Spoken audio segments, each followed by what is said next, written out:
древний народный промысел в современную жизнь.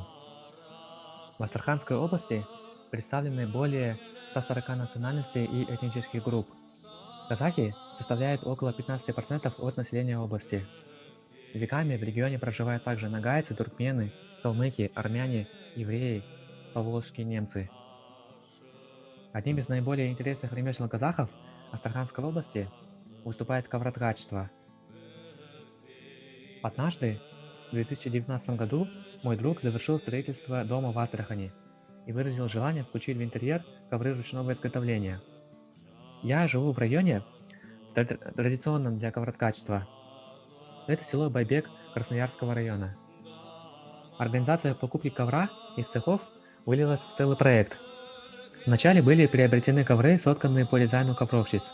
Других не было. И у меня возник вопрос. Каким образом люди, которые хотят украсить дома коврами ручного изготовления, осуществляют покупку?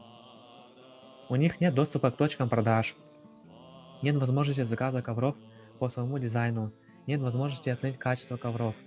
То есть клиент получает ковер по принципу как есть. На рынке есть спрос на ковры ручного изготовления, но есть определенные требования к качеству и дизайну. Был создан Дом ремесел Астраханского областного научно-методического центра народной культуры. Сандық технологиялар кілемдерін дизайнын қалпына келтіру және сақтау, кілем тоқудың дағдыларын өту үшін қолданылды.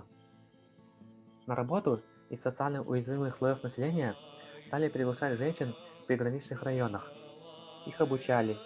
Так восстановилась технология ручного производства шерстяных ворсовых ковров из местного сырья.